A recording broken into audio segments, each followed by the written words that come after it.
जय Shri Krishna. It's a Monday today, so it's a day for the Gita. और आज मैंने गीता के दूसरे अध्याय से श्लोक नंबर 3 लिया है. श्लोक है, क्लैब्यम मा स्म गमः पार्थ न इतः त्व उपपद्यते क्षुद्रम हृदय दौर्बल्यम त्यक्त्वा उत्तिष्ठत परंतप.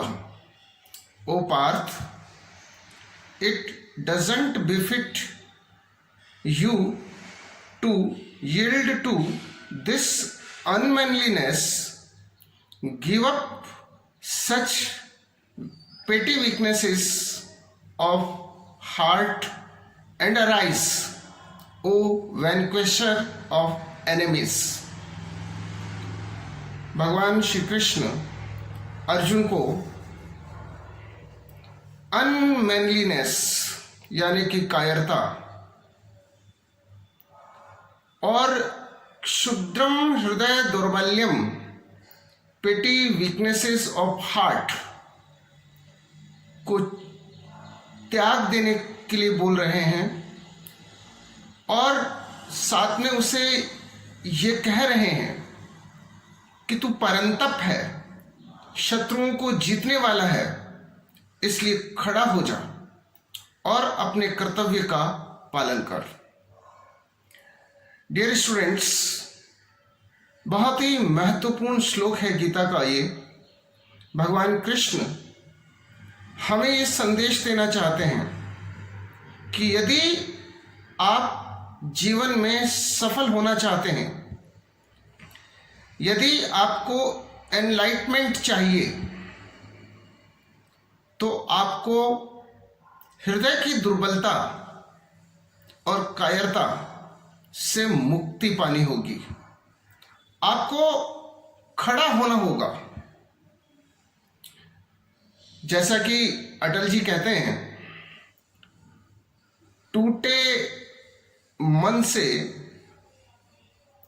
कोई खड़ा नहीं होता और छोटे मन से कोई बड़ा नहीं होता. तो खड़े होने के लिए हमें हृदय की दुर्बलता को त्यागना होगा. We need high spirit, we need high moral, we need enthusiastic attitude, we need optimistic attitude, we need energetic attitudes. और यदि ये नहीं है हमारे पास में, तो हम जीवन में सफल कभी नहीं हो सकते. आपको सफल होने के लिए कर्म करना पड़ेगा और कर्म करने के लिए आपको जो नेगेटिविटीज ऑफ मटेरियल माइंड्स है, जैसे कि लेजीनेस, उसे आपको छोड़ना पड़ेगा. प्रमाद को छोड़ना पड़ेगा. रट ऑफ हैबिट्स, अक्सर इंसान अपनी बुरी आदतों का गुलाम होता है. वो आदत के अनुसार काम करता है और ऐसी बुरी आदतें आपको जीवन में आगे नहीं बढ़ने देती है. इसलिए आपको उन्हें त्यागना होगा. उसके बाद जो नेगेटिविटी है वो अटैचमेंट के कारण आती है, मोह के कारण आती है. उसे आपको छोड़ना पड़ेगा, क्योंकि मोह से क्रोध उत्पन्न होता है और क्रोध से बुद्धि नष्ट हो जाती है और फिर आपका जो मोरल है वो हाई नहीं हो पाता है. You need high spirit to do anything. आपको कोई भी काम करने के लिए भगवान इस श्लोक के माध्यम से हमें स्पष्ट रूप से समझा रहे हैं कि यदि आपको सफलता चाहिए, यदि आपको एनलाइटमेंट चाहिए, तो आपको एनर्जेटिक होना पड़ेगा. Strength is life and weakness is death. आपको इंथुजियास्टिक होना पड़ेगा. आपके अंग अंग में उमंग हो और आपका जीवन उमंग के संग हो. अगर आप इंथुजियास्टिक नहीं है किसी चीज के लिए, तो वो चीज आप अच्छी तरह से नहीं कर पाएंगे।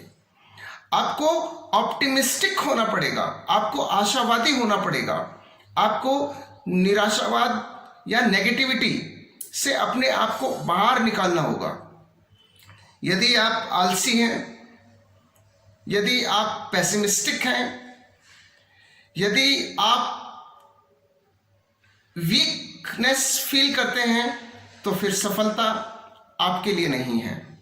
इस श्लोक के माध्यम से हम ये समझ सकते हैं कि यदि जीवन में हमें सफलता चाहिए, यदि जीवन में हमें कुछ करना है, कर्म करके अगर हमें आगे बढ़ना है, एनलाइटमेंट चाहिए, जीवन को सुंदर बनाना है, जीवन को सफल बनाना है, तो हमें जो नेगेटिविटी है, जो अटैचमेंट है, जो पेसिमिस्टिक एटीट्यूड है, जो लेजीनेस है, हमें उससे गेट रिड होना पड़ेगा, हमें उनसे छुटकारा पाना पड़ेगा।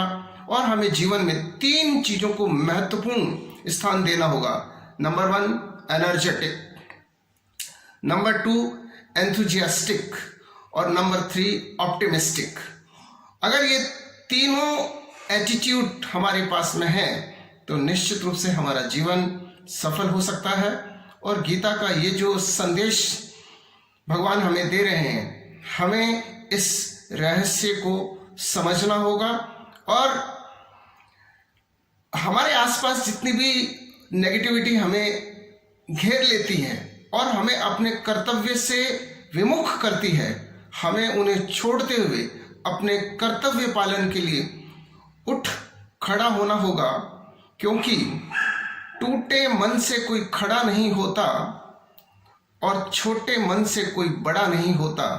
इसलिए आपके मन में उत्साह होना चाहिए, आपके मन में एनर्जी होनी चाहिए, आपके मन में पॉजिटिविटी होनी चाहिए।